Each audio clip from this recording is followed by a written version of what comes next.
हाँ, तो मेरे शेरों, जोश आई है ना? दोस्तों ज़िंदगी में जोश आई रखना और अपने एफर्ट करते रहना, बाकी सब चीज़ें अपने आप अचीव हो जाएँगी। तो अभी हम कर रहे हैं आपका क्लास 9th का मैथ्स, जो आपकी न्यू एनसीईआरटी आई है गणिता मंजरी। ये है उसका दोस्तों चैप्टर 7 जो कि है आपका the mathematics of maybe introduction to probability या शॉर्ट में बोले तो प्रोबेबिलिटी, ठीक है? दोस्तों बहुत ईज़ी चैप्टर है, कोई बहुत ज़्यादा कैलकुलेटिव चैप्टर नहीं है, बड़ी-बड़ी कैलकुलेशन नहीं है, कोई बड़े फ़ॉर्मूलाज़ नहीं है। बस छोटी-सी आपको समझ चाहिए और जैसे कि हमने हर चैप्टर में किया है, रियल लाइफ़ एग्ज़ाम्पल्स के साथ कनेक्ट करके चैप्टर को इतना ईज़ी बना दिया है कि आपको कुछ भी याद करना, रटने की ज़रूरत नहीं है। आप वीडियो देखिए, आपको सभी कॉन्सेप्ट्स क्लियर हो जाएँगे। तो इस वीडियो में हम कवर करेंगे जो 7 चैप्टर के जितने भी कॉन्सेप्ट्स हैं प्रोबेबिलिटी के, वो सब के सब कवर करेंगे और उसके बाद आने वाली एक्सरसाइज़ेज़ हर वीडियो में कवर करेंगे, इंक्लूडिंग आपकी जो end of the chapter exercise है वो। तो चलिए दोस्तों स्टार्ट करते हैं आपका प्रोबेबिलिटी। दोस्तों प्रोबेबिलिटी का मीनिंग है आपकी संभावनाएँ, ठीक है? कि जहाँ पे भी आपको संभावनाएँ दिखती हैं, ठीक है? इसको अभी हम एक एग्ज़ाम्पल के साथ समझते हैं। अब आप देखिए, एक सिचुएशन एज़्यूम कीजिए कि आप किसी पर्टिकुलर डे पे अपना ग्रुप के साथ स्कूल के लिए निकले हैं, ठीक है? बिल्कुल अच्छे मूड से आप स्कूल जा रहे हैं, तभी आपके किसी फ्रेंड ने कहा कि अरे! आज कहीं मैथ्स का सरप्राइज़ टेस्ट तो ना हो जाए? तो आपको लगा कि हाँ, हो तो सकता है। तो लेकिन तभी आपके मन में आया कि यार आज तो फ्राइडे है, आज शायद मैथ का टेस्ट नहीं होगा, क्योंकि आपके जो मैथ्स के टीचर हैं वो फ्राइडेज़ को आपका टेस्ट बहुत कम लेते हैं, ठीक है?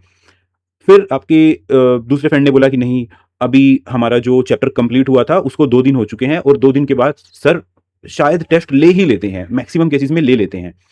तो ध्यान रखना इस पूरी कन्वर्सेशन में एक वर्ड बहुत यूज़ हो रहा है शायद। शायद टेस्ट ले लें, यानी कि यस और या फिर नो, शायद टेस्ट ना हो। सब अपने-अपने एक्सपीरियंस से ये संभावनाएँ ढूँढ रहे हैं कि टेस्ट हो सकता है यस, टेस्ट यस और टेस्ट नो। ओके? तो जहाँ पर भी दोस्तों आपको ये शायद मिले या फिर हो सकता है ऐसा हो सकता है ऐसा हो, वहाँ पे हम आपकी प्रोबेबिलिटी फाइंड आउट कर सकते हैं, ठीक है? अभी देखिए कि मैथ्स आपका क्या है? मैथ्स तो आपका है ही दोस्तों मेज़रमेंट। अगर आप मोटा-मोटा कहें तो आपको छोटी क्लास में क्या लगता है? हाँ, किसी चीज़ को मेज़र करना ही मैथ्स है और मैथ का एक्चुअल कहीं न कहीं ये पर्पस भी है कि आपको एक वैल्यू निकाल के देना, ठीक है? जैसे हम किसी चीज़ का एरिया निकालते हैं, किसी चीज़ की लेंथ निकालते हैं, हम टाइम कैलकुलेट करते हैं, तो हम हर जगह पे मेज़रमेंट ही कर रहे होते हैं। तो प्रोबेबिलिटी में भी आपको मेज़रमेंट तो ज़रूर निकालनी है। तो ये शायद कितना ज़्यादा पक्का शायद है या कितना ज़्यादा ये वीक है, वो आप प्रोबेबिलिटी की हेल्प से फाइंड आउट कर सकते हो। ठीक है? चलो आगे देखते हैं।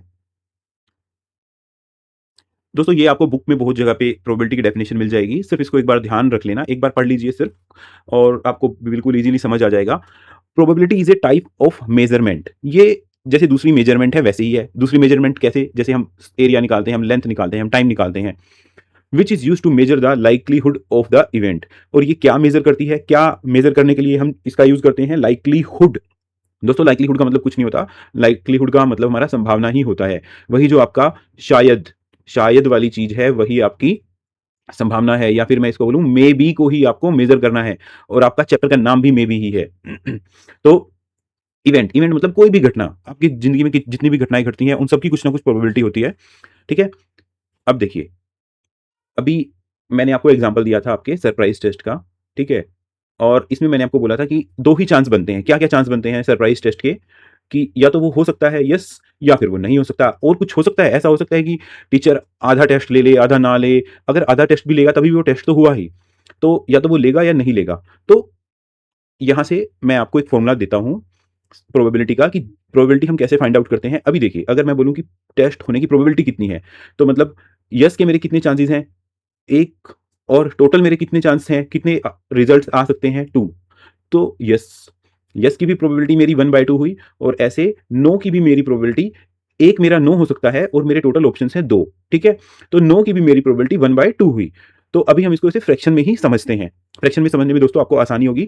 इसका मतलब है फेवरेबल ऑप्शंस, मतलब जो आप जिस भी आप घटना की प्रोबेबिलिटी निकालना चाहते हैं, उसकी फेवर में कितने ऑप्शंस हैं और जो टोटल ऑप्शन है वो कितने। तो टोटल ऑप्शंस में से आपके अगर 1 फ़ेवरेबल ऑप्शन है या फिर 2 हैं या 3 हैं या सभी के सभी आपके टोटल के इक्वल ही हैं, तो उसके अकॉर्डिंग हम प्रोबेबिलिटी आपकी कैलकुलेट कर सकते हैं। अभी आपको ये समझ नहीं भी आ रहा है तो भी कोई घबराने की बात नहीं है, आगे ये बहुत अच्छे से मैं आपको समझा दूँगा।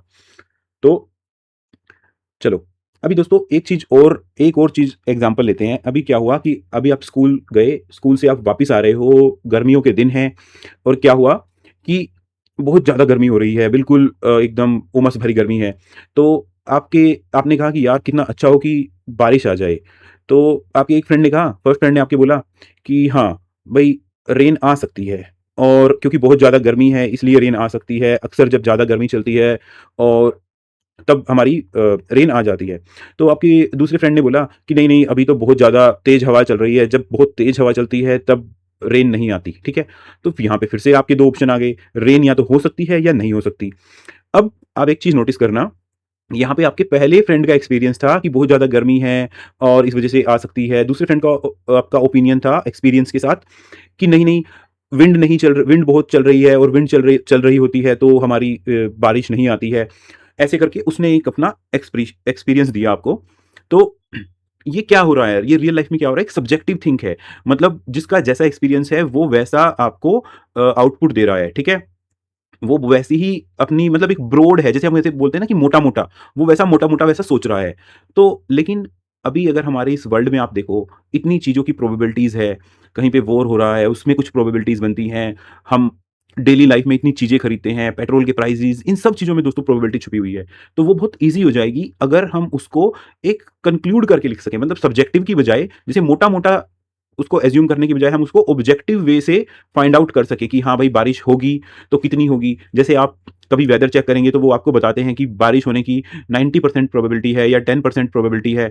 तो जितना ज़्यादा ऑब्जेक्टिव हम प्रोबेबिलिटी को मेज़र कर सकते हैं उतना अच्छा है।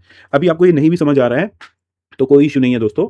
आने वाले और एग्ज़ाम्पल्स के साथ और अगले टॉपिक्स में आपको ये बिल्कुल क्लियर हो जाएगा। तो देखिए, अभी प्रोबेबिलिटी आपने देख लिया कि होती क्या है, प्रोबेबिलिटी क्या है और रियल लाइफ के साथ आपने उसको जोड़ के देख लिया है। तो अभी प्रोबेबिलिटी में एक बहुत ही इंपॉर्टेंट टर्म है हमारी रैंडमनेस, ठीक है? रैंडमनेस और रैंडम इवेंट, ठीक है? ये दोनों दोस्तों क्या होती हैं? देखो, इवेंट तो क्या है मैंने आपको बताया है, कोई भी घटना हमारे आसपास जितनी भी घटनाएँ घट रही हैं वो सभी दोस्तों इवेंट हैं, ठीक है? और रैंडमनेस क्या होती है? जैसे हमारे पास अभी 2 एग्ज़ाम्पल थे। एक पहला एग्ज़ाम्पल दिया था मैंने दोस्तों आपको सरप्राइज़ टेस्ट का, ठीक है? सरप्राइज़ टेस्ट में क्या था? यस और नो, ठीक है? सेम मैंने आपको दिया था रेन का, रेन में भी आपका था यस या नो, ठीक है? तो देखो, यहाँ पे आपको पता है कि या तो सरप्राइज़ टेस्ट होगा या नहीं होगा, या तो रेन होगी या नहीं होगी। मतलब इसकी जो आउटकम हो सकती है, इस इवेंट के जो-जो रिज़ल्ट हो सकते हैं, इवेंट क्या है आपका? सरप्राइज़ टेस्ट का होना और दूसरा इवेंट क्या है आपका? रेन। तो आपको आउटपुट पता है कि आउटपुट आपकी सिर्फ़ 2 हो सकती है। यहाँ पे भी आपकी 2 आउटपुट हो सकती है या किसी-किसी रिज़ल्ट किसी-किसी इवेंट में हो सकता है आपका कि 3 आपकी आउटपुट हो सकती हैं। जैसे अगर आप कोई मैच देख रहे हैं, ठीक है? अभी अगर आप कोई मैच देख रहे हैं क्रिकेट का, फुटबॉल का, तो या तो आपकी जो जिस टीम को आप सपोर्ट कर रहे हैं, या तो वो विन हो जाए या वो लूज़ कर दे या फिर मैच आपका ड्रॉ हो जाए। तो यहाँ पे आपकी 3 आउटपुट हो जाएँगी। आपको तीनों आउटपुट पता है कि क्या-क्या हो सकती है, लेकिन आपको ये श्योर नहीं है कि उनमें से कौन-सी आउटपुट 100% श्योरिटी के साथ होगी। तो उस चीज़ को बोलते हैं हम रैंडमनेस, ठीक है? मतलब यहाँ पे सर्टेनिटी नहीं है, कुछ भी आपका सर्टेन नहीं है, रैंडम है, ठीक है? एक बार इसकी डेफिनिशन देख लेते हैं क्या है? We know all possible outcome, मतलब जो भी पॉसिबल आउटकम है वो आपको पता है, ठीक है? बारिश होगी, नहीं होगी, मैच कोई टीम जीत जाएगी, हार जाएगी या फिर मैच ड्रॉ हो जाएगा, बट कैन नॉट से व्हिच वन विल डेफिनिटली अकर, ठीक है?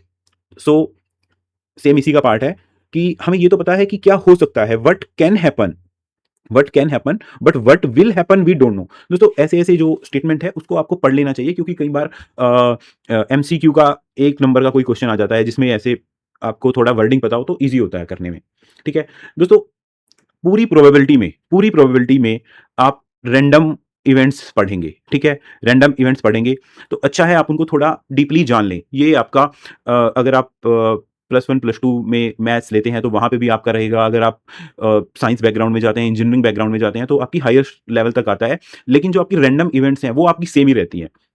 तो देख लेते हैं आपकी रैंडम इवेंट होती कैसी-कैसी हैं। एग्ज़ाम में किस-किस मतलब आपकी बुक में आपको किस-किस टाइप के रैंडम इवेंट्स मिलेंगी। देखो, सबसे पहली जो आपकी रैंडम इवेंट होती है, वो होती है किसी कॉइन को टॉस करना, ठीक है? अभी ये फेयर कॉइन क्या होता है, ये भी मैं आपको बताता हूँ। देखिए, आपने हमेशा किया होगा और अगर नहीं भी किया है, तो मैं आपको बिल्कुल स्क्रैच से बता रहा हूँ। जो आपका एक कॉइन होता है, जिसमें जिस तरफ नंबर लिखा होता है, ठीक है? वो होती है आपकी tail side. This is your tail side, this one is your tail side. और जिधर आपका ये हमारा नेशनल एम्बलम होता है, जो हमारा राष्ट्रीय चिन्ह होता है, ये होती है हमारी दोस्तों हेड साइड, ठीक है?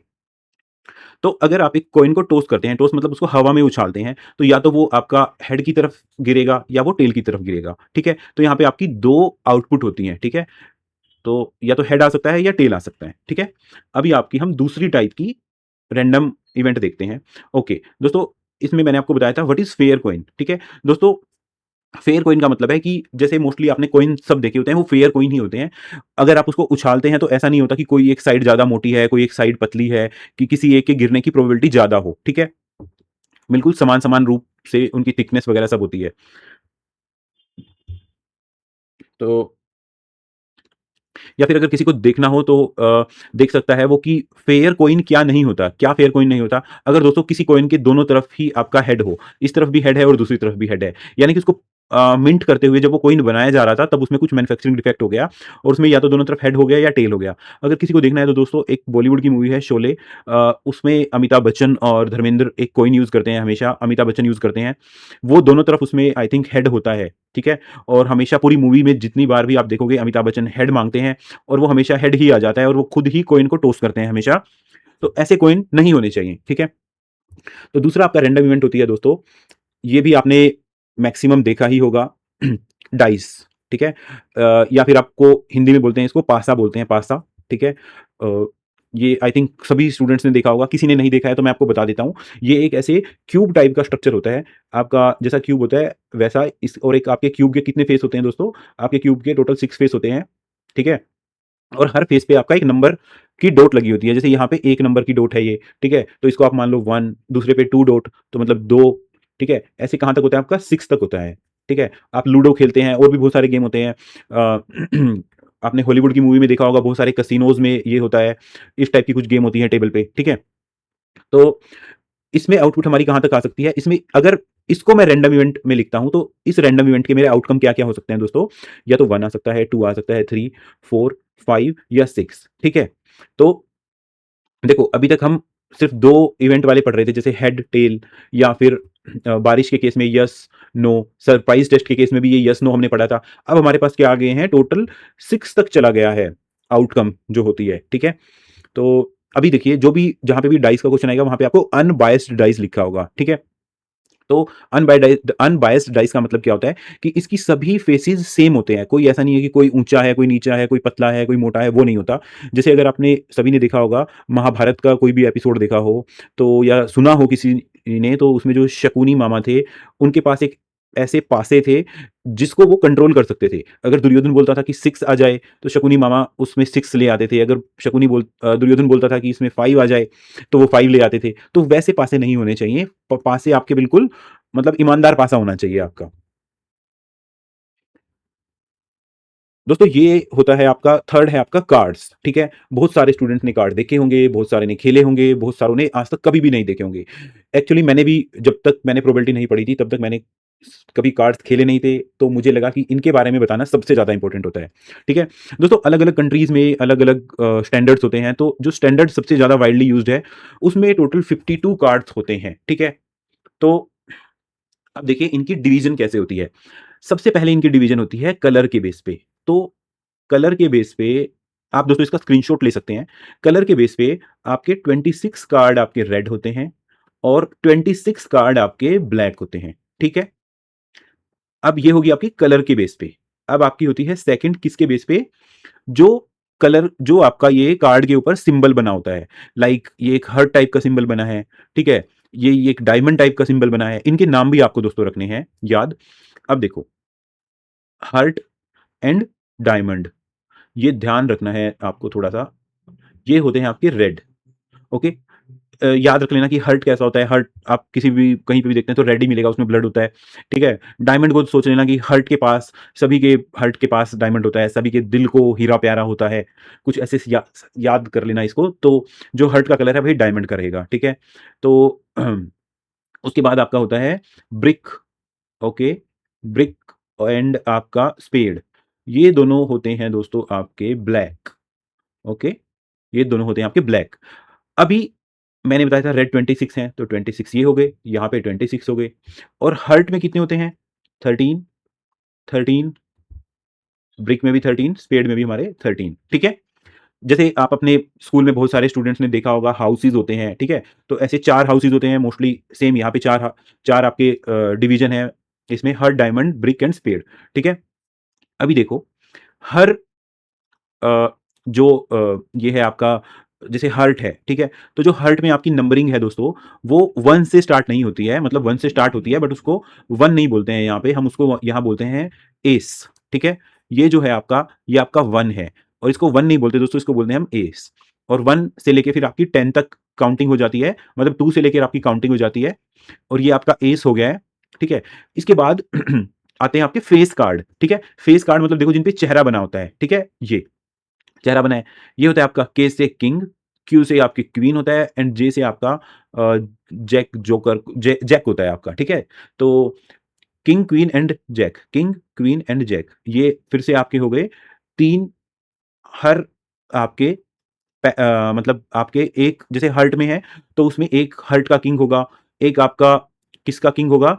डायमंड का किंग होगा, एक आपका क्लब का किंग होगा, ठीक है, एक आपका स्पेड का किंग होगा।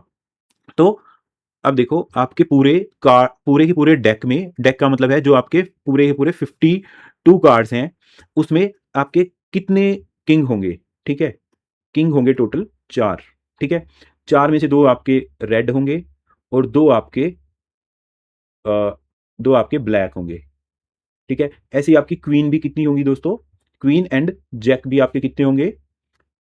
4 ईच होंगे, 2 रेड एंड 2 ब्लैक, ओके। अब आपका ये कैसे, अभी आप ये मत सोचिए कि ये आपका कैसे यूज होगा प्रोबेबिलिटी में, अभी सिर्फ आप इसको समझ लीजिए, वो भी मैं आपको बता दूंगा कैसे आपका यूज होगा, ठीक है। और ऐसे ही आपके क्या होंगे? एस भी आपके 4 होंगे, ठीक है। मतलब जो ये एस है आपका, ये वाला, ये एस कितने होंगे दोस्तों? आपके टोटल 4 होंगे, 2 रेड प्लस 2 ब्लैक, ठीक है। हर नंबर आपका 4 होगा, जैसे 6 है तो 6 कितने होंगे टोटल?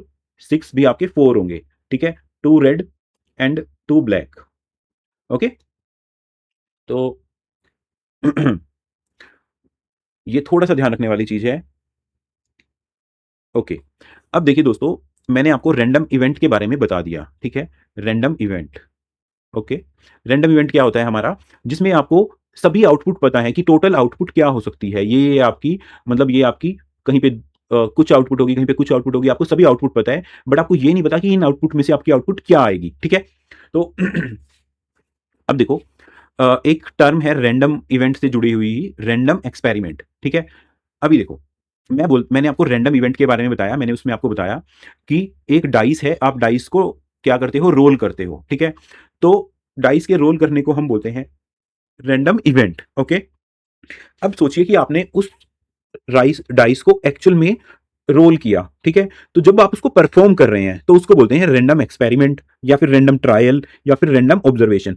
ये कुछ बहुत ऐसा नहीं है कि आपको क्वेश्चन में कुछ बड़ा कंफ्यूजन हो जाएगा, सिर्फ जो टर्मिनोलॉजी है वो समझने के लिए मैं आपको बता रहा हूं ये। जैसे आपने कॉइन है, कॉइन को टॉस करने को, जो कॉइन को टॉस किया जाना है वो एक रैंडम इवेंट है, ठीक है। लेकिन अगर आपने उसको 10 बार, 10 टाइम्स आपने कॉइन को टॉस कर दिया, ठीक है, तो क्या हो गया? वो एक रैंडम एक्सपेरिमेंट हो गया, ओके। 10 टाइम्स किया आपने उसको, वो एक रैंडम एक्सपेरिमेंट हो गया, ठीक है।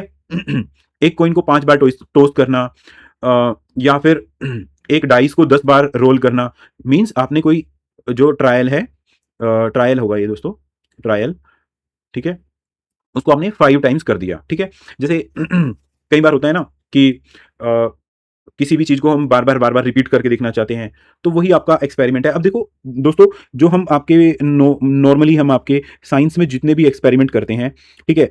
जैसे अगर आप सोडियम के साथ क्लोरीन मिला दो, तो सोडियम क्लोराइड बन जाएगा, जो होता है आपका सोल्ट। ऐसे ही आपने देखा होगा कि अगर आपके पास कोई एक सेल है, ठीक है? उसके साथ आप एक वायर लगा दो, फिर एक बल्ब लगा दो, ठीक है? वायर लगा दो, फिर एक बल्ब लगा दो, तो वो बल्ब ग्लो होना स्टार्ट हो जाएगा, ठीक है?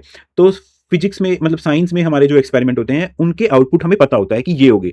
लेकिन यहाँ पे जो आउटपुट है, वो आपको नहीं पता, इसलिए उसको बोलते हैं हम रैंडम चीज़। मतलब आपको ये पता है कि 4 आउटपुट में से ये एक आउटपुट हो सकती है, बट एग्ज़ैक्टली आपको नहीं पता। ओके। तो दोस्तों, अब आपको मैंने पहले ही बताया था कि भाई मैथ्स है, तो मैथ्स में मेजर तो करना पड़ेगा आपको, ठीक है? मेजर तो आपकी चीज़ें होंगी, तो हम प्रोबेबिलिटी को कैसे छोड़ सकते हैं? अब आप कहोगे कि सर टेस्ट होना है, नहीं होना है, आप इसको कैसे कैलकुलेट करोगे? बारिश होनी है, नहीं होनी है, ठीक है? हेड आएगा या टेल आएगा, इसको कैसे कैलकुलेट करोगे? ठीक है? तो पहले हम देखते हैं कि इसको किस स्केल पे हम कैलकुलेट करते हैं। तो दोस्तों, इसको मैं पहले आपको डायरेक्टली बता देता हूँ एक बार। इसको हम कैलकुलेट करते हैं 0 से लेके आपके 1 तक, ठीक है?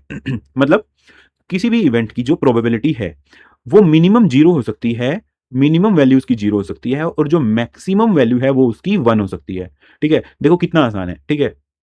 मतलब अगर आप रिजल्ट भी निकालोगे तो आपको पता होगा कि भाई अगर मेरा आंसर 0 से 1 के बीच में आ रहा है, तो मेरा आंसर अपने आप ही ठीक है। अगर मेरा नेगेटिव आ रहा है, मेरा 200 आ गया, 50 आ गया, तो मेरे सभी, या अगर मेरा 1.1 भी आ गया, तो मेरी प्रोबेबिलिटी खत्म, मतलब मेरा आंसर गलत है। तो प्रोबेबिलिटी स्केल क्या है? 0 से 1 तक है, जिसमें बोथ वैल्यूज़ इंक्लूड होती हैं हमारी। बोथ वैल्यूज़ इंक्लूड हैं, वैल्यू 0 भी हो सकती है और 1 भी हो सकती है, ठीक है? अब देखो, अब आप ये सोचो कि मैंने आपको बता दिया कि आपका 0 से लेके 1 तक है, ठीक है? अब जो चीज़ बिल्कुल इम्पॉसिबल है, भाई इम्पॉसिबल है ये तो, उसकी प्रोबेबिलिटी हो जाएगी 0, और जो चीज़ बिल्कुल श्योर है, उसकी प्रोबेबिलिटी हो जाएगी 1, और बाकी सबकी प्रोबेबिलिटी 0 से 1 के बीच में लाई करेगी। अब जो कोई चीज़ है 50-50, उसकी 0.5 हो जाएगी। जो इम्पॉसिबल के ज़्यादा पास है, उसकी 0.5 से कम रहेगी। जो श्योर के ज़्यादा पास है, उसकी प्रोबेबिलिटी 1 के पास ज़्यादा रहेगी, ठीक है? अगर किसी इवेंट की प्रोबेबिलिटी आपने कैलकुलेट की और वो 0.7 आ गई, इसका मतलब हाँ भाई, वो श्योर के ज़्यादा पास है। अगर किसी की 0.1 आई, तो इसका मतलब वो इम्पॉसिबल के ज़्यादा पास है। अब कुछ इसके एग्ज़ाम्पल देख लेते हैं दोस्तों, ठीक है? देखो, स्केल बताया था मैंने आपको, स्केल बताया था, ये रहा आपका 0, ये रहा आपका 1। तो पहली इवेंट है आपकी इम्पॉसिबल इवेंट। ये है दोस्तों इम्पॉसिबल, इम्पॉसिबल इवेंट। भाई बिल्कुल 0 पे पड़ा हुआ है, ठीक है? और ये है आपकी सर्टेन इवेंट। सर्टेन इवेंट क्या हो गई आपकी? 1, 1, ओके? Certain event. अब आपकी जो बिल्कुल बीच में है, ठीक है? यानी कि 0.5 पे, तो इसका क्या हो गया? Even likely event. ये हो गई आपकी इवन चांस है भाई, ना इधर ना उधर, ठीक है? अब इस पूरे रीजन में जो होगी 0.5 से लेके 1 तक, वो होगी आपकी मोर लाइकली, और जो इस पूरे रीजन में होगी, मतलब 0.5 से कम और 0 से ज़्यादा, वो होगी आपकी लेस लाइकली, ठीक है? भाई इसकी प्रोबेबिलिटी कम है, इसकी प्रोबेबिलिटी ज़्यादा है, ये बिल्कुल पॉसिबल है, ये बिल्कुल सर्टेन है, ये 50-50 है, और ये बिल्कुल 0 पे पड़ी हुई है। तो चलो अब इसका ना एक एग्जांपल लेके देखते हैं, ठीक है? अब मैंने आपको बताया था दोस्तों प्रोबेबिलिटी हम कैलकुलेट कैसे करते हैं, ठीक है? तो मैंने आपको एक मोटा-मोटा सा फॉर्मूला दिया था कि भई जो हमारी जो हमारे फ़ेवर में होती है, हमारी जो फ़ेवर में होती है, वो divide by total outcome, total possible, इसको हम करते हैं P से, प्रोबेबिलिटी को। तो अभी आपने क्या किया दोस्तों, हम लेते हैं एग्ज़ाम्पल एक डाइस का, ठीक है? डाइस मैं आपको ऑलरेडी दिखा चुका हूँ, 6 फेसेस होते हैं, और किसी की भी प्रोबेबिलिटी हो सकती है 1 से लेके 6 तक की, आपकी कोई भी नंबर आ सकता है, ठीक है? तो देखो, आपका 1 आ सकता है, 2 आ सकता है, 3, 4, 5 या 6, ये नंबर आ सकता है, ठीक है? अब मैं आपको बोलता हूँ कि कितनी प्रोबेबिलिटी होगी इस बात की, ये आपका मतलब ये आपकी टोटल आउटकम्स हैं, ठीक है? तो टोटल आउटकम्स हैं ये आपकी, तो टोटल आउटकम्स होगी ये, टोटल आउटकम, ओके? 1 से लेके 6 तक। अब देखो, गेटिंग इन नंबर, प्रोबेबिलिटी आपको निकालनी है getting a number greater than 6 on rolling A dice, ठीक है? तो 6 से बड़ा नंबर क्या हो सकता है? 7, 8, 9, 10, इन्फिनिटी तक, ठीक है। तो क्या ये नंबर कभी आ सकता है जब उस पे है ही 6 तक मैक्सिमम नंबर, तो क्या कभी आ सकता है? नहीं आ सकता। तो हमारे फेवरेबल इवेंट कितने हुए? अभी देखो फर्स्ट को करेंगे हम, हमारे फेवरेबल कितने हुए? 0। टोटल कितने थे? 6। आंसर कितना आ गया आपका? 0। ठीक है, मतलब भाई ये इम्पॉसिबल इवेंट है। ठीक है, गेटिंग 1 ऑन द डाइस। ठीक है भाई, आप 1 एक बार आपने डाइस को रोल किया और उस पे आपका 1 लिखा हुआ आ गया। ठीक है, यानी कि जो 1 वाला फेस है वो सबसे ऊपर आ गया। ठीक है, ऐसे ही अगर आपका 2 वाला आ जाता है फेस ऊपर, जो आपका फेस ऊपर आता है उसको हम वही फेस वही नंबर मान लेते हैं। तो गेटिंग 1 ऑन द डाइस, हाँ भाई 1 आ सकता है। देखो 1 तो बिल्कुल आ सकता है, 1 तो ये है ही आपका। तो 1 आने के कितने कितने मतलब आपके टोटल आउटकम्स में से 1 कितनी बार है? एक ही बार है ना। तो 1 डिवाइड बाय टोटल कितनी आउटकम्स है? 6 है। तो ये आ गया 1/6। ठीक है, तो ये आपका 1/2 से छोटा है, तो ये आपका आ गया लेस लाइकली। ठीक है, अब मैं कहता हूं आपका इवन नंबर आना चाहिए। ठीक है, अब इवन नंबर क्या क्या हो सकते हैं दोस्तों हमारे? 2 हो सकता है, 4 हो सकता है और 6 हो सकता है। ठीक है, तो हमारे इवन नंबर कितने हो गए पूरे? इसमें 3 इवन नंबर है मेरे। ठीक है, तो थर्ड आएगा आपका 3 इवन नंबर और टोटल मेरे कितने आउटकम्स हैं? 6। ठीक है, 3 नंबर आना, इन 3 अगर ये तीनों नंबर आ गए तो ये तीनों मेरे फेवरेबल हैं। ओके, तो फेवरेबल नंबर कितने हो गए मेरे? 3 और टोटल हो गए 6। तो ये आ गया 3/6 यानी कि 1/2, यानी 0.5 मैंने आपको पहले बताया था। और ये हो गया आपका बिल्कुल मिड में, मतलब भाई इसके आने के चांस बिल्कुल 50-50% है। ठीक है, अब ये कहता है फोर्थ में आपका गेटिंग 1 और 2 और 3 और 4 और 5, मतलब 1 से लेके 5 तक मेरा कुछ भी नंबर आ जाए भाई। ठीक है, तो अब इसने अपना बढ़ा दिया। तो अभी देखो अभी आपके क्या क्या नंबर आ सकते हैं? 1 2 3 4 5। ठीक है, ये सब आपके फेवरेबल नंबर बन जाएंगे अब। तो कितना आ गया? 5। 5 आपके फेवरेबल और टोटल थे आपके 6। ठीक है, तो देखो अब ये आपका 5/6 आपका 0.5 से ऑलरेडी बड़ा आ गया है, 1/2 से ऑलरेडी आपका बड़ा है, तो ये आ गई आपकी मोर लाइकली। ठीक है, मतलब इस इवेंट के होने के चांसेस तो और ज्यादा हैं। ठीक है, अभी आपका आ गया फिफ्थ वाला, गेटिंग 1 2 3 4 5 6 एनी। भाई आपका या तो 1 आ जाए या 2 आ जाए, 3 4 5 6, 1 से 6 तक आपका कोई भी नंबर आ जाए, 1 2 3 4 5 एंड 6। ठीक है, तो फिफ्थ में देखो आपके फेवरेबल कितने हैं दोस्तों? फेवरेबल आ गए आपके 6 और टोटल कितने हैं? 6, यानी कि 1। मतलब ये इवेंट तो होगी ही होगी, ये तो बिल्कुल सर्टेन है, इसकी 100% प्रोबेबिलिटी है। तो बस ये आपको समझ में आ गया दोस्तों, ये डिफरेंट बस स्केल किस टाइप से काम करता है। ठीक है भाई, किसी किसी इवेंट की होने की प्रोबेबिलिटी जितनी ज्यादा है, संभावना जितनी ज्यादा है। देखो अगर अभी क्या हुआ कि अभी आप हमेशा अपने पहले वाले एग्जाम्पल को सोचना। भाई आप के टीचर ने बोल दिया है कि कल मैं टेस्ट लूंगा ही लूंगा, तो अ, उसकी प्रोबेबिलिटी कितनी है कि आपकी प्रोबेबिलिटी ज़्यादा हो जाएगी ना, मतलब जो आपका सरप्राइज टेस्ट था उससे तो ज़्यादा हो जाएगी, क्योंकि ऐसा हो सकता है कि किसी वजह से आपका जो टीचर है यस एंड नो हो जाएगा।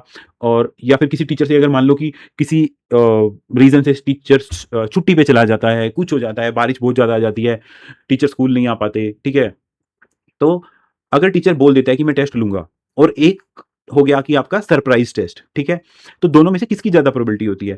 ज्यादा जिसमें टीचर ने बोल दिया है उसकी ज्यादा होगी प्रोबेबिलिटी। ठीक है, तो ऐसे ही जिस काम के होने की संभावना जितनी ज्यादा है, आप जितना टाइम लगा के अपना पढ़ाई करेंगे, फ्रेश माइंड से पढ़ाई करेंगे, उतना कंटेंट आपको ज्यादा समझ में आएगा।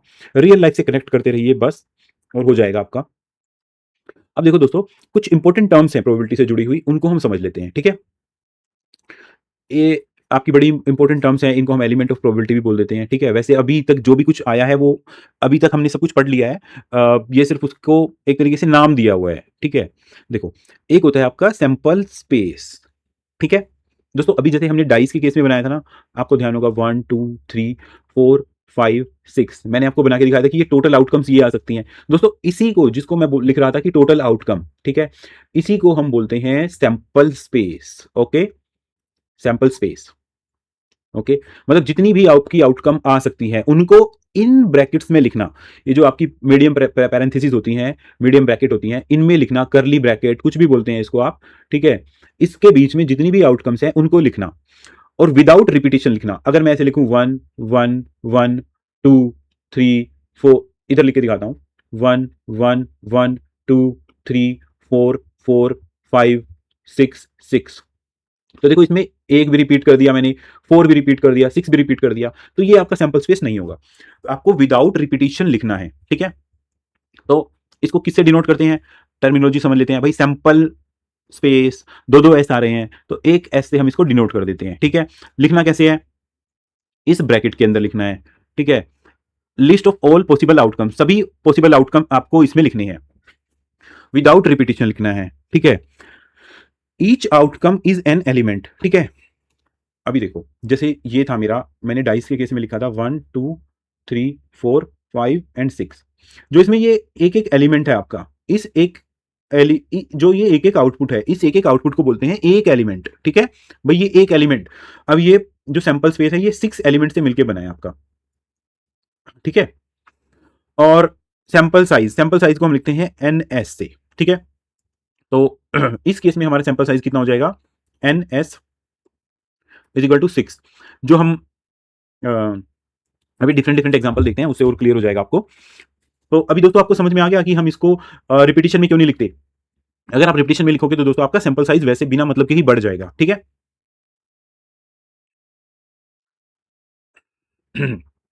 एग्जांपल देखते हैं दोस्तों सैंपल स्पेस की, जो आपको ये बताया है।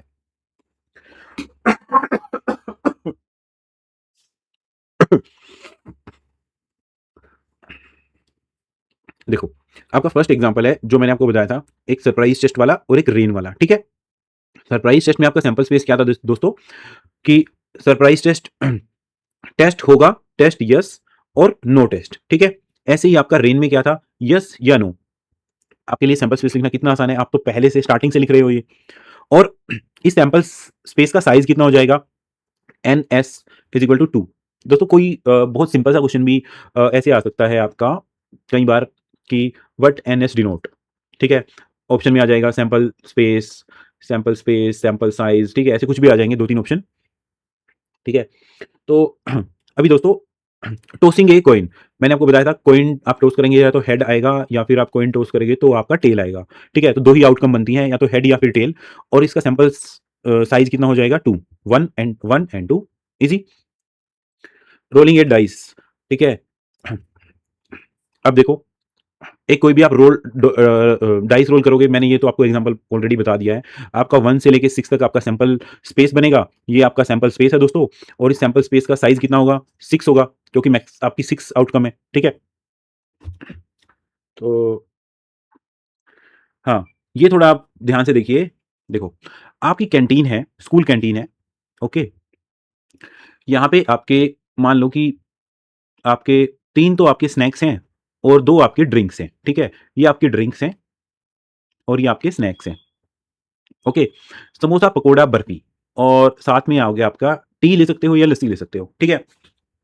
तो अभी आपको ये दोस्तों मेन्यू है, ये कोई सैंपल स्पेस नहीं है। देखो मैंने इसको मैंने इस ब्रैकेट में नहीं लिखा, ठीक है। अब आपको इसको इस टाइप से ऑर्डर करना है कि एक स्नैक और एक ड्रिंक, ठीक है। तो चलो एक स्नैक और एक ड्रिंक के जितने हमारे ऑप्शन बनते हैं हम उनको देखते हैं, ठीक है। तो क्या बन सकता है आपका, समोसा एंड टी, ओके। समोसे को फिक्स रखते हैं पहले, समोसा एंड लस्सी, ठीक है। अब समोसा हो गया, समोसा या तो आप टी के साथ लोगे या फिर आप लस्सी के साथ लोगे।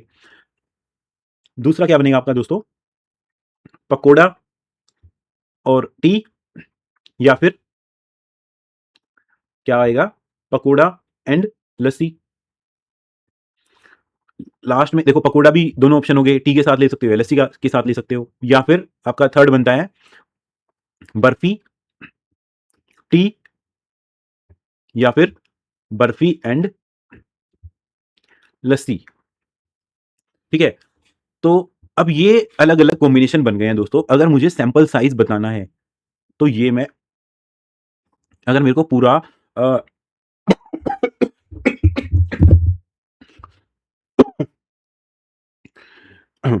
ये मेरा पूरा का पूरा कॉम्बिनेशन बन गया, जो मेरा पूरा सैंपल स्पेस है, ठीक है। सैंपल स्पेस मेरा पूरा का पूरा बन गया।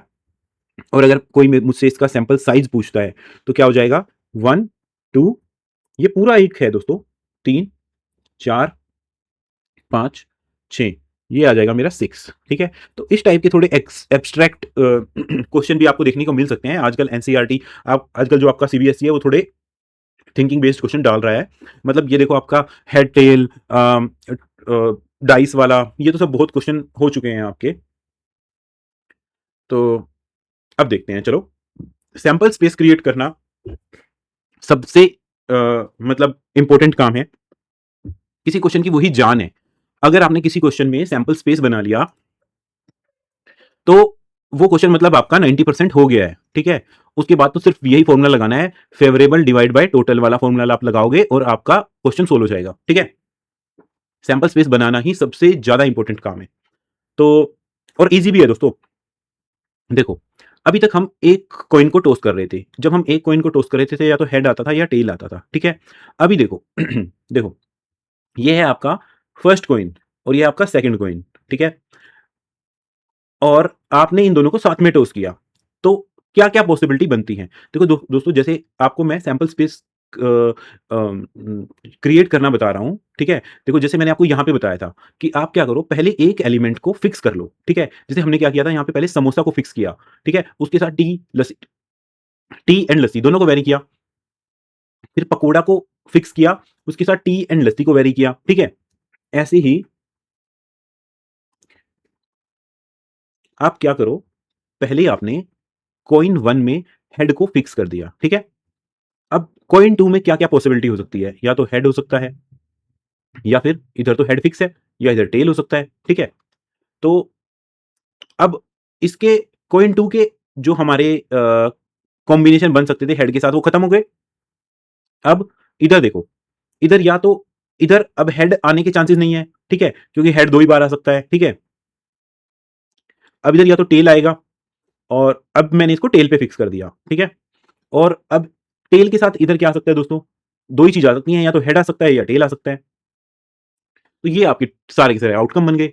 दोनों पे हेड, पहले पे हेड दूसरे पे टेल, दूसरे पे हेड पहले पे टेल, या फिर दोनों पे टेल। ये आपका सैंपल स्पेस हो गया। Head head head tail tail head tail tail, ठीक है? और सैंपल साइज क्या हो गया आपका? 4 हो गया। बहुत ईज़ी है। ओके। अब दोस्तों, अगर मैं 3 कॉइन टॉस करता हूँ, ठीक है? वैसे 3 कॉइन वगैरह आपका क्वेश्चन में आने वाले नहीं है, बट फिर भी हमेशा थोड़ा डेप्थ में करना अच्छा होता है। देखो, फिर से वही स्ट्रैटेजी, ठीक है? फर्स्ट कॉइन पे मैं हेड को फिक्स करता हूँ, ठीक है? तो सेकंड कॉइन पे हेड, और इस पे भी हेड, ठीक है? अब मैं क्या करता हूँ, यहाँ पे मेरा हेड फिक्स रहेगा जब तक मेरे ये सारे ऑप्शंस खत्म नहीं हो जाते। हेड, यहाँ पे मैंने हेड रखा, और इसको मैंने क्या किया, हेड की बजाय टेल कर दिया, ठीक है? अभी क्या मेरे ऑप्शन खत्म हो गए? देखो, इस पे तो हेड या टेल ही हो सकता है, तो ये अब मेरा मतलब इसमें और ज्यादा वेरिएशन नहीं रहेगा, ठीक है? अब देखो, मुझे किसको चेंज करना है? अब मुझे इसको वेरी करके देखना है, ठीक है? तो मैं इसको फिक्स रखूंगा। अब मैंने क्या किया, इसको टेल कर दिया, और इसको टेल करने के बाद मेरा यहां पे क्या आता है दोस्तों? फिर से वही, या तो मेरा हेड आ सकता है, और इसको टेल रखने के बाद या तो फिर मेरा यहां पे भी टेल आ सकता है, ठीक है? अब देखो, इसके मेरे दोनों ऑप्शन फिनिश हो गए। यहां पे इस कॉम्बिनेशन के साथ हेड एंड टेल फिनिश हो गया, जब दोनों पे हेड है। अब इधर हेड टेल पे मेरा हेड और टेल ये कॉम्बिनेशन फिल हो गया मेरा, ठीक है? मतलब इसके कॉम्बिनेशन और इसके कॉम्बिनेशन मेरे अब एग्जॉस्ट हो गए हैं। अब मैं क्या करता हूं, इसको वेरी करता हूं। इधर मैंने टेल कर दिया, ठीक है? अब मैंने इधर टेल किया, तो मैं इसको, इसको भी हेड, इसको भी हेड। अब अगर मैंने इधर टेल किया है, इसको मैंने हेड ही रखा, तो ये इसको हेड से टेल कर दिया मैंने, ठीक है? और अब मेरे इसके ऑप्शन फिनिश, हेड या टेल में से कोई एक हो सकता है। अब मैं इसको करता हूं टेल, अभी इसको किया मैंने टेल, और यहां पे फिर से मेरा हेड, ये टेल, ये टेल, और ये मेरा हेड के बाद फिर से टेल, ठीक है? हेड, टेल, दोनों option finish. Head and tail, दोनों ऑप्शन फिनिश, ठीक है? अब इसकी आउटकम क्या होगी? Head head head, head head tail, head head tail, head tail head, head tail tail, tail head head, tail head tail, tail tail head, tail tail tail. Okay. तो ये outcome बन गई। मेरा जो सैंपल स्पेस होगा, sample space मेरा दोस्तों यही होगा, हेड हेड हेड। इनको ही लिखेंगे बस हम, head head tail, head tail head, head tail tail, tail head head, tail tail head, tail tail अच्छा एक मिस हो गया, टी एच, चलो उसको हम लास्ट में लिख लेंगे, tail head tail and tail tail tail. और सैंपल साइज क्या होगा हमारा दोस्तों? 8। देखो, अभी अगर आपको, वैसे तो ये समझ में आ गया होगा, लेकिन फिर भी अगर नहीं आया है तो इसको एक क्विक टेस्ट करने का तरीका बताता हूं लिखने के बाद। पहले 4 बार हेड, फिर 4 बार टेल, 2 बार हेड, 2 बार टेल, 2 बार हेड, 2 बार टेल, और यहाँ पे head tail, head tail, head tell, मतलब एक बार हेड एक बार टेल। यहाँ पे 4 बार हेड 4 बार टेल, 2 बार हेड 2 बार टेल, 2 बार हेड 2 बार टेल, एक बार हेड एक बार टेल, एक बार हेड एक बार टेल। ऐसे आप इसको एग्जाम में चेक भी कर सकते हो। Okay, rolling 2 dice. ठीक है, ठीक है दोस्तों। देखो, अभी तक क्या हो रहा था, आप एक डाइस को फेंक रहे थे तो एक डाइस पे या तो 1 आता था, या 2, या 3, या 4, या 5, या 6। ठीक है, अभी आप 2 डाइस फेंक रहे हो। ठीक है, अब मैं 2 डाइस का दोस्तों आपको एक एग्जांपल देके बताता हूं, उसको, उससे आपको बहुत क्लियर हो जाएगा। देखो, ये हमारी फर्स्ट डाई है। ठीक है, ये हमारी सेकंड डाई है। इस पे 1 आया, इस पे भी 1 आ गया। First die and second die, इस पे मेरा 1 आया और इस पे मेरा 2 आ गया। ठीक है, मैंने आपको बताया था ना कि हमें अपना एक ऑप्शन फिक्स रखना है। जैसे इस पे मैं 1 रखूंगा और इसको मैं वेरी करूंगा, यानी कि 1, उसके बाद 1 के बाद इधर 2 आ गया। ठीक है, 1 के बाद 3 आ गया। दोस्तों, ये सैंपल स्पेस लिखने का एक तरीका होता है। ठीक है, अगर आप ये सीख गए, मैं आपको ये डिफरेंट डिफरेंट सिनेरियो इसीलिए बता रहा हूँ, ताकि अगर आप एक बार ये सीख गए तो आपको फिर कुछ भी, आप, मैं आपको ये गारंटी देता हूँ कि ये करने के बाद आप लेवल 9th नहीं, आप 11th 12th तक के क्वेश्चन भी आप प्रोबेबिलिटी के अटेम्प्ट करने की कोशिश कर सकते हो। ठीक है, 10th के तो बिल्कुल कर ही सकते हो। आपको +1 +2 में भी जो आप मैथ्स पढ़ोगे, उसमें भी सैंपल स्पेस इससे ज़्यादा ऊपर लेवल का नहीं आने वाला है। ठीक है, फिर एक डाई में, डाई पे 1, दूसरी डाई पे आपका 4, इस पे 1, इस पे आपका 5। ठीक है, अब देखो, इसमें क्या है कि आपने एक को फिक्स रखा और बाकी के सभी ऑप्शन आपने एग्जॉस्ट कर दिए। ठीक है, वही काम करना है। तो 1 1, ठीक है, डाइस 1 पे 1, इस पे 2। ठीक है, 1 3, 1 4, 1 5, 1 6। ठीक है, अब देखो, फर्स्ट डाई पे हमारा 1 हो चुका है, तो फर्स्ट डाई पे मैं 2 रखता हूं और इसके सारे के सारे ऑप्शन फिनिश करता हूं। 2 2, 2 3, 2 4, 2 5, 2 6। ऐसे ही डाई डाइस 1 पे 3 1 4 2, सॉरी सॉरी, 3 2, 3 3, 3 4, 3 5, 3 6, 4 1, 4 2, 4 3, 4 4, 4 5, 4 6, 5 1, 5 2, 5 3, 5 4, 5 5, 5 6, 6 1, 6 2, 6 3, 6 4, 6 5, 6 6। ठीक है दोस्तों, इससे अलग और कोई भी कॉम्बिनेशन नहीं बन सकता। आप अपने माइंड में सोच के भी देख सकते हो। ठीक है, मैंने आपको ये यूनिवर्सल मेथड बता दिया है। ठीक है, ये आपका सिर्फ यहीं पे काम नहीं आएगा। आप इसके बाद हायर लेवल पे जाके बूलियन अलजेब्रा पढ़ोगे। ठीक है, उसके बाद या आप डिजिटल इलेक्ट्रॉनिक्स पढ़ते हो। ठीक है, ये आपको जो मैंने बताया है, लाइक एक ऑप्शन को फिक्स रखना है, दूसरे को वेरी करते जाना है, ये आपको जीवन पर्यंत काम आने वाला है, ठीक है? तो अगर आप इसको कैलकुलेट करोगे तो ये आपका सैंपल साइज़ क्या बन जाएगा दोस्तों? 36 बन जाएगा, ठीक है? ओके। तो ये क्या हो गया आपका? ये आपका सैंपल स्पेस आपको मैंने लिखना बताया है। अभी क्या है, एक होता है आपका इवेंट, ठीक है? मैंने आपको इवेंट बताया था। इवेंट रैंडम इवेंट बताया था। अब मैं आपको इवेंट बताता हूँ, ठीक है? देखो, ये आपने इतना बड़ा भाई सैंपल स्पेस लिख लिया, ठीक है?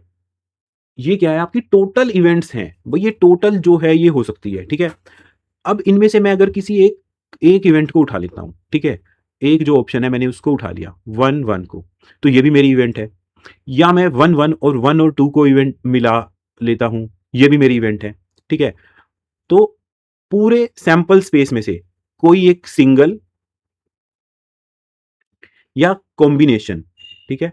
ये अभी आपको एग्ज़ाम्पल से क्लियर हो जाएगा, कॉम्बिनेशन मैं यहाँ पे क्यों लिख रहा हूँ, ठीक है? कॉम्बिनेशन जो आपकी रिज़ल्ट है, ये सब मेरे रिज़ल्ट ही है ना, ठीक है?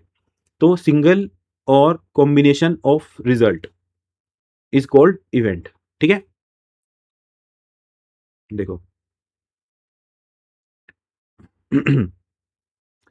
सिंगल पोस देखो an event is a subset of sample space, ठीक है? अभी इसी एग्ज़ाम्पल से समझ लेते हैं। देखो, ये आपका पूरा का पूरा सैंपल स्पेस बनाया था मैंने, ठीक है? और इसमें से मैंने 1-1 को उठा लिया, तो ये इस पूरे 36 में से एक आ गया ना, मतलब ये पूरे सैंपल स्पेस का एक छोटा हिस्सा है, मतलब सबसेट है उसका, ठीक है? अब अगर मैं कॉम्बिनेशन बोलता हूँ आपको, अब मैं बोलता हूँ कि दोनों दोनों डाइस पे सेम नंबर, मतलब इधर 1 है तो इधर 1, इधर 2, इधर 2, इधर 3, इधर 3, इधर 4, इधर 4, इधर 5, इधर 5, इधर 6, इधर 6, ठीक है? तो ऐसे आउट के देखो ये आ जाएंगे ना, 3 3 4 4 5 5 6 6 6 6, ठीक है? आपके टोटल 6 इवेंट्स आ गई, ओके? 6 रिजल्ट आ गए, तो ये आपका ये भी दोस्तों आपकी एक इवेंट है, ठीक है?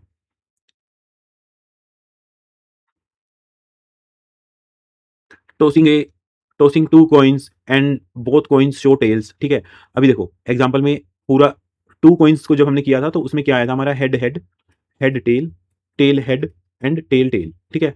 सॉरी इसको ऐसे लिखना है, ठीक है? तो बोथ कॉइन शो टेल, तो जो ये है आपका, ये पूरे इस सेट का एक छोटा हिस्सा है ना, तो ये हो गया आपका सबसेट, ठीक है?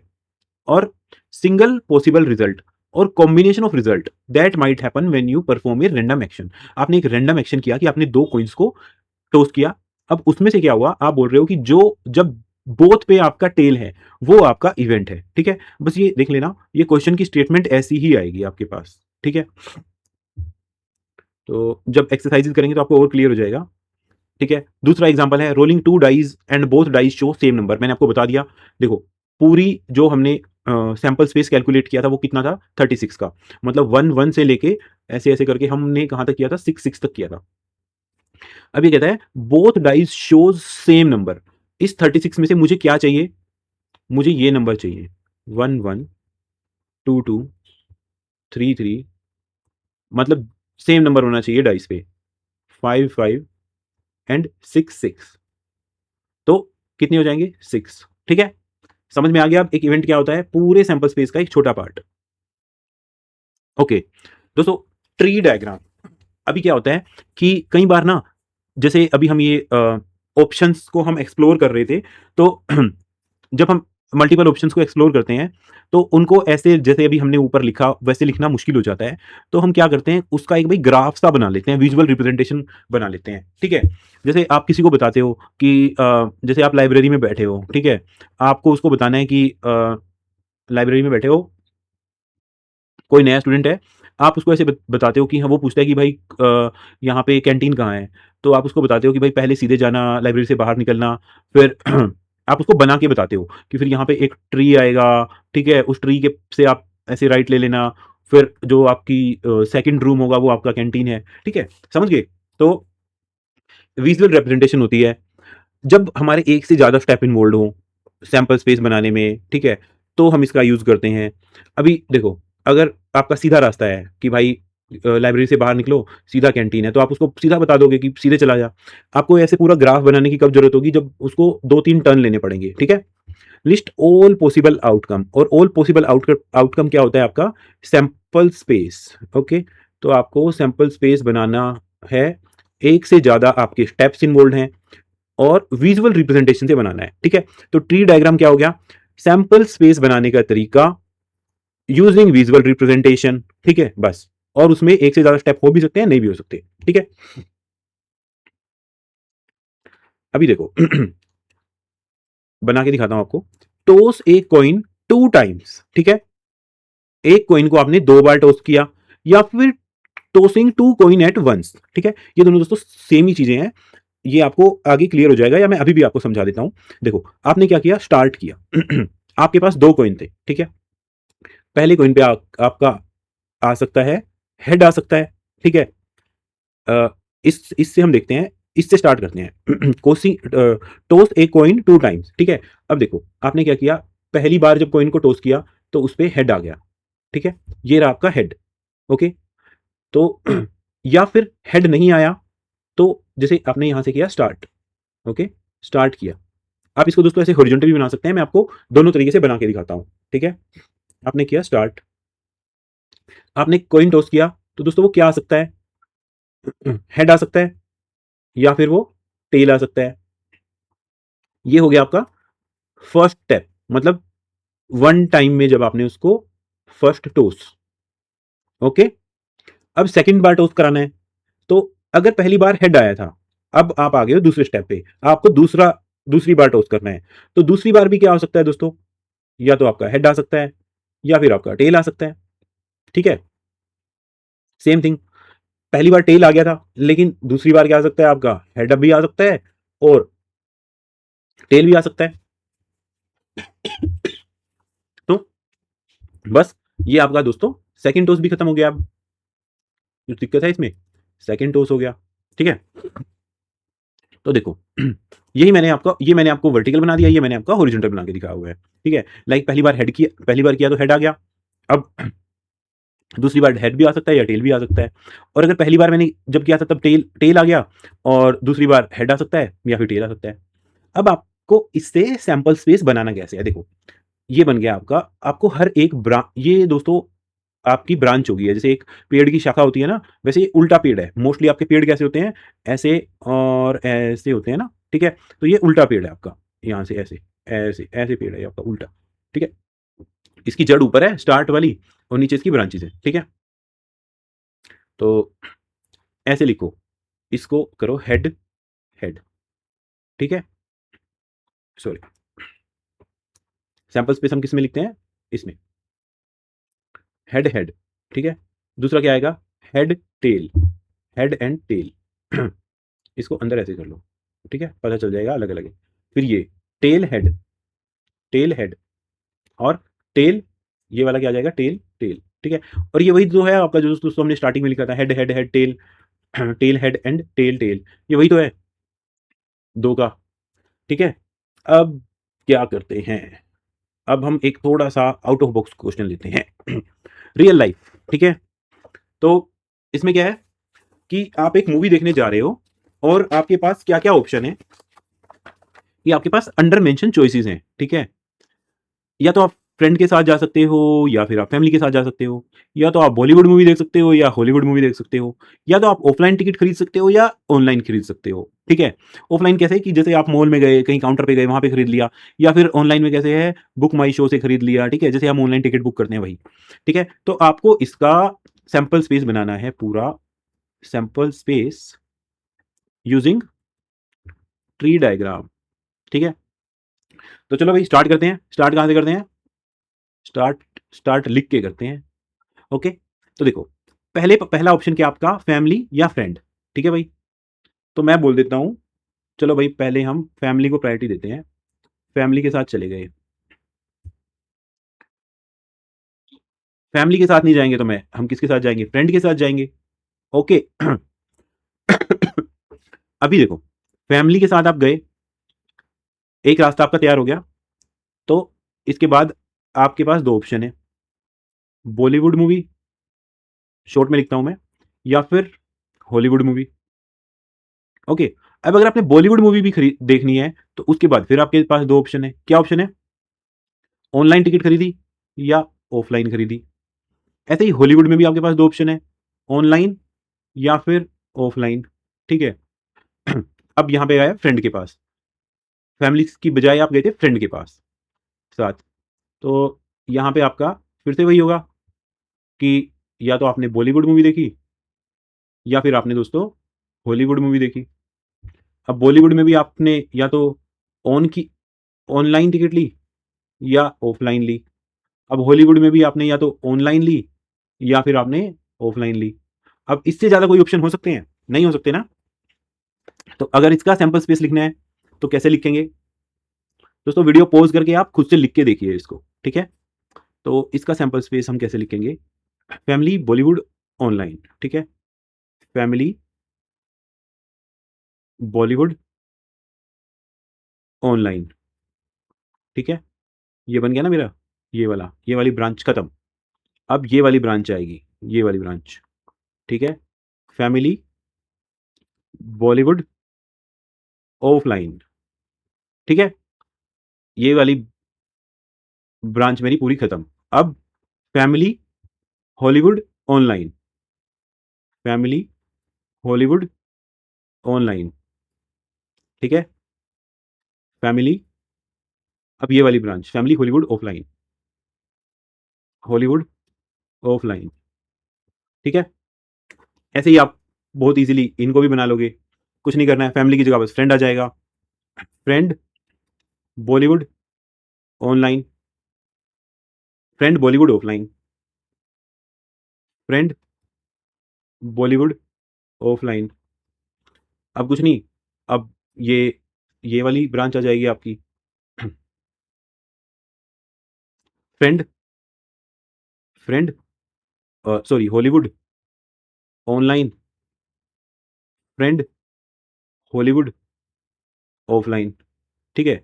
ये बन गया आपका सैंपल स्पेस। थोड़ा सा आपको ऐसे टाइम कंज्यूमिंग लग सकता है, बट वो सिर्फ इसलिए है कि मैं आपको एक्सप्लेन कर रहा हूं। जब आप खुद से करेंगे तो बिल्कुल जल्दी जल्दी करते चले जाएंगे, ठीक है। तो दोस्तों अब आ गया है एक्चुअल हमारा टॉपिक, जहां पे बिल्कुल 1 रुपए वाली कैलकुलेशन है, ठीक है। सिर्फ 1 रुपए की कैलकुलेशन है भाई। तो हाउ टू मेजर प्रोबेबिलिटी। अभी तो हम ये सैंपल स्पेस ये सब बनाना कर रहे थे, अभी हम एक्चुअल में फाइंड आउट कर रहे हैं हाउ टू मेजर प्रोबेबिलिटी। मैंने आपको दोस्तों प्रोबेबिलिटी का एक फॉर्मूला स्टार्टिंग में बताया था कि probability is equal to favourable outcome divide by हमारा टोटल आउटकम, ठीक है। ओके। अब हमारे पास दो मेथड है भाई, एक्सपेरिमेंटल मेथड प्रोबेबिलिटी कैलकुलेट करने का और एक थ्योरेटिकल मेथड, ठीक है। अब पहले ये दोनों समझ लो। देखो, अभी तक मैंने आपको सबसे जो सिंपल एग्जांपल है वो है हमारा कॉइन टॉस करने का। हेड आ सकता है या टेल आ सकता है। अब मैं क्या कहता हूं कि मेरा हेड आएगा या टेल आएगा, ये किस चीज के ऊपर डिपेंड है भाई? यही प्रोबेबिलिटी है मेरी कि हेड आएगा या टेल आएगा, ठीक है। अब मेरे को प्रोबेबिलिटी कैलकुलेट करनी है, ठीक है। तो जो मेरा पहला मेथड है, ठीक है, पहले मेथड में मैं क्या करता हूं, एक्सपेरिमेंटल में मैं एक्सपेरिमेंट एक्चुअली करता हूं। मतलब जो मेरा हेड है, मतलब जो मेरा कॉइन है, मैं उसको टॉस करता हूं खुद से, ठीक है। 1 बार 2 बार 5 बार 50 बार 50 टाइम 100 टाइम्स मैं उसको टॉस करता हूं, ठीक है। और वहां से मैं देखता हूं कि हेड कितनी बार आया। हेड मान लो 20 बार आया, टेल मान लो मेरा 80 टाइम्स आ गया, ठीक है। तो वहां से मैं हेड आने की या टेल आने की प्रोबेबिलिटी निकालता हूं, ठीक है। और जो मेरा थ्योरेटिकल मेथड क्या है कि मैं कोई एक्सपेरिमेंट कंडक्ट नहीं करता एक्चुअल में, मैं मान लेता हूं कि यार हेड या टेल आना दोनों इक्वली लाइकली है और दोनों में से कोई भी आ सकता है, और मैं उसको उसकी प्रोबेबिलिटी ये एज्यूम करके कैलकुलेट कर लेता हूं, ठीक है। तो देखो, समझ लेते हैं हम इसको। यहां तक आपको समझ में आ गया कि एक्सपेरिमेंटल में हम क्या करते हैं कि एक्चुअली में हम एक्सपेरिमेंट परफॉर्म करते हैं। एक्चुअल एक्सपेरिमेंट इज परफॉर्म्ड, ठीक है। यानी कि आपको अगर एक कॉइन की प्रोबेबिलिटी निकालनी है टॉस करने की, तो आप उसको एक्चुअल में टॉस करते हो, ठीक है। आप एक डाइस को रोल करके देखते हो कि आपने 200 बार रोल किया तो उसमें से 6 कितनी बार आया, 1 कितनी बार आया, ठीक है। तो एक्चुअल एक्सपेरिमेंट इज परफॉर्म, या तो हम एक्चुअल एक्सपेरिमेंट परफॉर्म करते हैं, data is collected from past observation, या फिर वैसे ही किसी ने मान लो आपसे पहले आपके दोस्त ने 100 बार कॉइन को टॉस किया, ठीक है। तो उसने लिख दिया भाई हेड इतनी बार आया, टेल इतनी बार आया। हेड 70 टाइम्स आया और टेल 30 टाइम आया। तो आप इस डेटा को यूज़ कर लेते हो, ठीक है? या तो आप पास्ट ऑब्जर्वेशन का डेटा यूज़ कर लेते हो या आप एक्चुअल में करते हो। और थ्योरेटिकल में क्या होता है दोस्तों, अब देखो ये बिल्कुल क्लियर सी बात है, आपको भी समझ में आ रही होगी कि हेड आए आना, टेल आना, भाई ये तो इक्वल लाइकली है, हेड भी आ सकता है या टेल भी आ सकता है, कोई कंट्रोल में नहीं है मेरे। तो ये हो जाता है मेरा इक्वल लाइकली मान के मैं इनकी प्रोबेबिलिटी कैलकुलेट कर लेता हूँ, ठीक है? अब सेकंड क्या डिफरेंस है इनमें?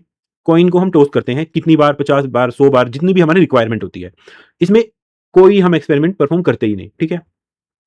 It works on actual data rather than prediction.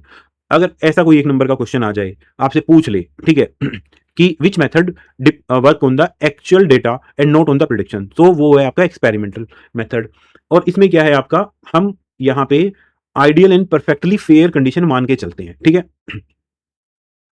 तो इसका फॉर्मूला क्या होता है हमारा, experimental probability is equal to number of event occurred divide by total number of trial, ठीक है? और इसमें क्या है, number of favourable outcome divide by total outcome, ठीक है? तो समझ गए दोस्तों? तो ये है, ये फॉर्मूला हमेशा ध्यान रखना दोस्तों, ठीक है? देखो, इसमें नंबर ऑफ ट्रायल आप कितनी बार कर रहे हो, नंबर ऑफ ट्रायल, ठीक है, कितनी बार कर रहे हो, वो बहुत इंपॉर्टेंट फैक्टर है, ठीक है? चलो मैं आपको दिखाता हूं, एक छोटा सा एग्जांपल लेके दिखाता हूं मैं आपको समझाने के लिए। जितने एग्जांपल लिए जाएंगे रियल लाइफ के, उतना ही अच्छा है। अब देखो, आपने क्या किया भाई, आपके पास एक कॉइन था, ठीक है? आपने उसको टॉस किया, टॉस आपने उसको किया 1 टाइम, ओके? और उस पे आ गया टेल, ठीक है? तो एक्सपेरिमेंटल प्रोबेबिलिटी में क्या हो गया मेरा, नंबर ऑफ इवेंट अकर्ड, और आपको टेल की प्रोबेबिलिटी निकालनी है। तो टेल कितनी बार आया आपका, 1 टाइम। और number, total number of trial कितने हुए हैं, आपने एक ही किया है। टोटल ट्रायल भी आपके कितने आए हैं, वो भी आपका एक है। तो आपकी एक्सपेरिमेंटल प्रोबेबिलिटी कितनी आ जाएगी, कितनी आ जाएगी दोस्तों, 1/1। यानी कि आप बोल दोगे कि आपकी टेल आने की एक्सपेरिमेंटल प्रोबेबिलिटी 1 है, ठीक है? बट आप खुद सोच के देखो, क्या ये होगा, क्या ये सही बात हुई? ये सही बात नहीं हुई। क्यों नहीं हुई? क्योंकि भाई आपने सिर्फ एक ही बार फेंक के देखा है। आपका दोस्त आपको बोलेगा नहीं नहीं भाई, एक ही बार ट्रायल, नंबर ऑफ ट्रायल ज्यादा बढ़ाओ, ज्यादा बढ़ाओ। फिर आप क्या करोगे, 10 टाइम्स कर दोगे, ठीक है? अब 10 टाइम्स में मान लो कि आपका जो टेल है वो आ गया कितना, 7 टाइम्स आ गया। तो आपकी एक्सपेरिमेंटल प्रोबेबिलिटी कितनी हो जाएगी, एक्सपेरिमेंटल प्रोबेबिलिटी फॉर टेल कितनी हो जाएगी, 7/10। तो ये आएगी 0.7। और यहाँ पे कितनी थी आपकी, 1, ठीक है? तो देखो, जैसे जैसे आप नंबर ऑफ ट्रायल चेंज करोगे, आपका रिजल्ट चेंज होगा, ठीक है? लेकिन जो थ्योरेटिकल प्रोबेबिलिटी है उसमें वो चेंज नहीं होगा, ठीक है? और जब आप ऐसे करोगे ना दोस्तों, मैं आपको ये बोलता हूँ कि आप इसमें आपका कुछ लगेगा नहीं, हार्डली आपके 10-15 मिनट लगेंगे। आप ना ये एक्सपेरिमेंट करके देखना। अगर आप इसको ऐसे करोगे ना कि आप 1000 टाइम करोगे, ठीक है? या आप इसको 2000 टाइम करोगे, तो अच्छा, अभी देखो, मैंने आपको बता दिया कि एक्सपेरिमेंटल प्रोबेबिलिटी आपकी एक बार 1 आई, एक बार 0.7 आई, ठीक है? तो ये किसके ऊपर डिपेंड करती है, नंबर ऑफ ट्रायल आपने कितने किए, ठीक है? उसके ऊपर डिपेंड करती है। लेकिन जो आपकी थ्योरेटिकल प्रोबेबिलिटी है, ठीक है, वो हर बार आपकी टेल की कितनी आएगी, उसका फॉर्मूला क्या है, नंबर ऑफ फेवरेबल आउटकम। और हमारे फेवरेबल आउटकम और हम कैसे निकालते थे, कि हम लिखते थे इसका sample space, head and tail. उसमें से हमारी टेल की आउटकम कितनी है, 1 है। और हमारी टोटल आउटकम कितनी है, 2 है। तो ये आ जाएगी 0.5, ठीक है? तो ये हमारी नंबर ऑफ ट्रायल पे डिपेंड नहीं करती, क्योंकि हम इसमें कोई ट्रायल कर ही नहीं रहे हैं, ठीक है? अभी देखो, ये पहले 1 थी, ये फिर 0.7 हुई। ऐसे ही जब आप इसको बहुत ज़्यादा नंबर ऑफ टाइम करोगे, तो ये प्रोबेबिलिटी आपकी थ्योरेटिकल प्रोबेबिलिटी के बिल्कुल क्लोज़ या फिर उसके इक्वल आ जाएगी, ठीक है? और इस चीज़ को हम क्या बोलते हैं, कि जब नंबर ऑफ ट्रायल बहुत ज़्यादा हो, तो हमारी दोनों वैल्यूज़ इक्वल हो जाती हैं, ठीक है? इसको बोलते हैं law of large number. Value of experimental probability is equal to theoretical probability when number of trials and experiments are very large. दोस्तों ये मैंने आपको एग्जांपल से बताया भी है, और आप इसको खुद करना भी, ठीक है? अब देखो, एक्सपेरिमेंटल जो हमारी प्रोबेबिलिटी है उसमें एक टर्म आती है रिलेटिव फ्रीक्वेंसी, ठीक है? ठीक है? ये हमारी किसकी है, टर्म ऑफ एक्सपेरिमेंटल प्रोबेबिलिटी। ये हमारी थ्योरेटिकल प्रोबेबिलिटी की टर्म नहीं है दोस्तों, ये सिर्फ और सिर्फ हमारी एक्सपेरिमेंटल प्रोबेबिलिटी की टर्म है। इसमें क्या है, एक एग्जांपल से बताता हूँ आपको। क्या है ये कि अगर आपने कॉइन को 18 बार टॉस किया, ठीक है, और उसमें 7 टाइम्स आपका हेड आ गया, तो जो आपकी रिलेटिव फ्रीक्वेंसी है हेड की वो 7/8 आ जाएगी, ठीक है, 7/18 आ जाएगी, ठीक है। बस ये इतना ही कॉन्सेप्ट है, यानी कि ये कुछ नहीं है दोस्तों, ये जो अब हम आपकी एक्सपेरिमेंटल प्रोबेबिलिटी ऑफ हेड है वही है हमारी, is equal to relative frequency ही है, ठीक है। तो देखते हैं अब आपका और कोई टॉपिक बचा है। ओके, एक छोटा सा टॉपिक है, सैम्पलिंग क्या होता है दोस्तों, ठीक है। देखो, मैं ना आपको एक और एग्जांपल देता हूँ। पहले हम सैम्पलिंग की ये जो आपकी बुक में डेफिनेशन है वो है, is a process of selecting A subset of individual, ठीक है। ये प्रोसेस है आपका, सबसेट आपको ढूंढना है इंडिविजुअल का item from a large population to estimate whole group, ठीक है। अभी देखो, जैसे भाई एक एग्जांपल लेते हैं इसका, उसके बाद आपको क्लियर हो जाएगा। आपके स्कूल का भाई एनुअल डे है, ठीक है, एनुअल डे है, और उस पे क्या है, आपको सभी बच्चों को फ्रूट्स डिस्ट्रीब्यूट करने हैं, ठीक है, फ्रूट्स डिस्ट्रीब्यूट करने हैं, ओके, ठीक है। अभी मान लो कि आपके स्कूल में टोटल स्टूडेंट हैं कितने, मान लो 1600 है भाई, ठीक है। अभी आप क्या करते हो कि क्या करोगे आप, 1600 के 16 से स्टूडेंट से पूछने जाओगे कि भाई तुम्हें क्या फ्रूट चाहिए, क्या खाने के लिए चाहिए। अब तुम्हारा जो स्कूल के प्रिंसिपल है वो तुम्हें इस चीज़ की रिस्पॉन्सिबिलिटी दे देते हैं कि भाई देखो 3 फ्रूट लेके आ सकते हैं, एप्पल और बनाना एंड मैंगो, ठीक है, ये 3 फ्रूट लेके आ सकते हैं, तो तुम देख लो कौन से फ्रूट कितनी नंबर में लेके आने हैं, ठीक है, ताकि वो 16 स्टूडेंट्स को डिस्ट्रीब्यूट करने हैं हमें, ठीक है। अब आपके पास 2 मेथड है, आप या तो 1600 स्टूडेंट्स के पास जाओ और उनसे पूछो भाई आप क्या खाओगे भाई, कौन सा बच्चा क्या खाएगा, एक बोलेगा एप्पल खाऊंगा, ठीक है, तो कितना मुश्किल है, फिर 5 बोलेंगे कि हम एप्पल खाएंगे, फिर 6 बोलेंगे कि हम बनाना खाएंगे, तो इतना लंबा प्रोसेस करना 1600 बच्चों के लिए, एक प्रोसेस तो हो गया ये, एक मेथड हो गया ये। दूसरा मेथड क्या हुआ कि आप क्या करते हो, 1600 की बजाय आप 100 बच्चों के पास जाते हो, ठीक है। अब उस 100 में से 40 बोलते हैं कि भाई हम तो एप्पल खाएंगे, फिर 40 बोलते हैं कि हम तो बनाना खाएंगे, और 20 बोलते हैं कि भाई हम तो मैंगो खाएंगे, ठीक है, ओके। तो अब आप क्या करते हो कि देखो 40 100 में से 40 स्टूडेंट एप्पल खाने वाले हैं, ठीक है, तो 16 में से कितने एप्पल खाने वाले होंगे, तो 100 स्टूडेंट में से 40 एप्पल खाते हैं, टोटल नंबर ऑफ स्टूडेंट है 1600, तो आप इसको 16 से मल्टीप्लाई कर दो, 1600 इंटू 60, तो 640 आ जाएगा ना आपका। तो आपको एक मोटा मोटा अंदाजा लग जाएगा कि हाँ भाई 640 आपके एप्पल पसंद कर सकते हैं, ठीक है। ऐसे ही आप बनाना के लिए निकाल सकते हो, ऐसे ही आप मैंगो के लिए निकाल सकते हो। तो दूसरा मेथड आपका ये हो गया कि आप 100 स्टूडेंट को स्टडी करो और उनके बेस पे आप एज्यूम कर लो, अभी देखो उसके बेस पे आप प्रिडिक्ट कर दो, ठीक है। अब क्या ये मेथड बिल्कुल कि अब इन देखो इन दोनों मेथड में से किसमें कम हार्ड वर्किंग है, कौन सा इजी हो जाएगा, ये वाला इजी हो जाएगा। लेकिन क्या ये प्रूफ होगा 100%? नहीं होगा, क्योंकि हो सकता है आपने जो आपके 100 स्टूडेंट हैं वो आपने किसी एक क्लास के पूछ लिए हो, ठीक है, जैसे आपने फर्स्ट क्लास के स्टूडेंट से पूछ लिया, लेकिन जो बड़ी क्लास के स्टूडेंट हैं लाइक 10th क्लास के स्टूडेंट हैं उनमें से आपसे पूछा नहीं।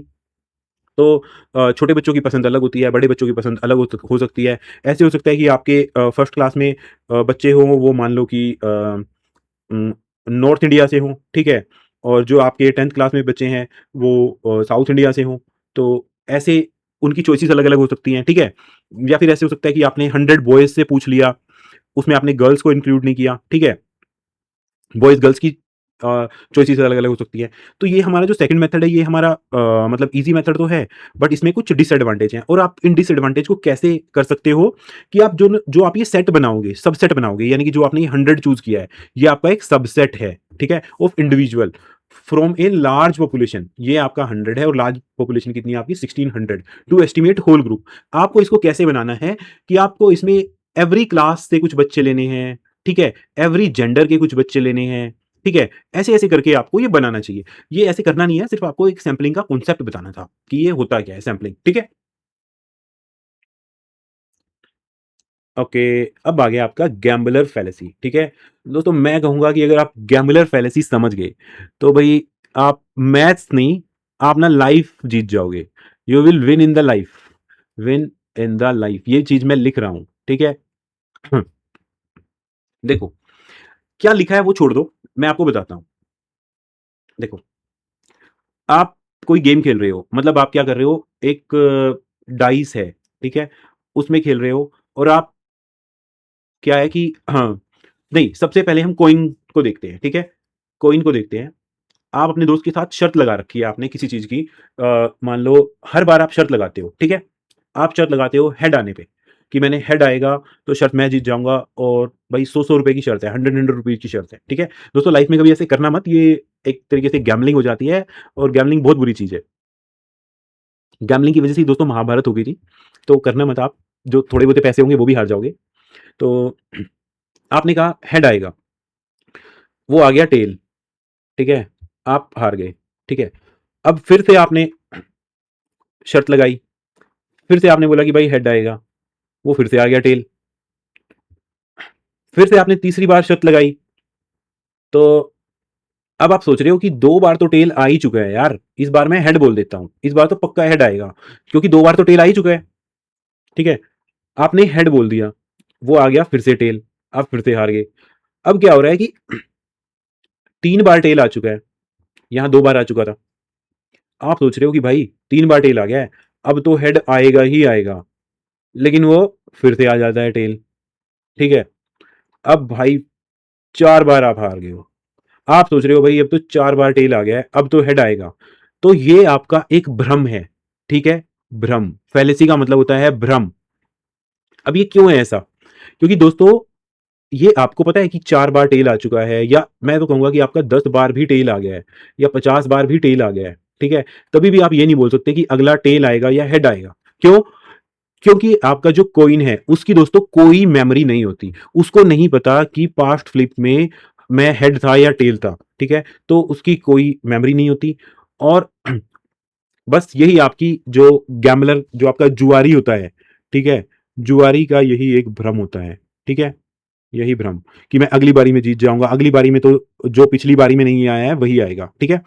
तो 2 चीज़ों को ध्यान रखना है, कॉइन, डाइस या और भी कोई भी चीज़ है जिसको हम यूज़ कर रहे हैं गैम्बलिंग में, उसकी कोई मेमोरी नहीं है ऑफ पास्ट आउटकम की, ठीक है?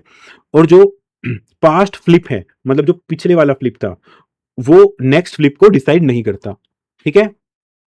और क्या होता है, जो हमारा जुआरी है वो यही सोचता है कि ऐसा ही हो रहा होगा कि कॉइन 4 बार टेल आ गया तो अगली बार हेड तो आएगा, ठीक है?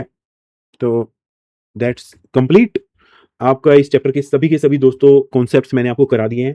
अभी एक-एक करके आपकी सभी हम एक्सरसाइज़ भी कवर करेंगे। तो चलिए दोस्तों, थैंक्स।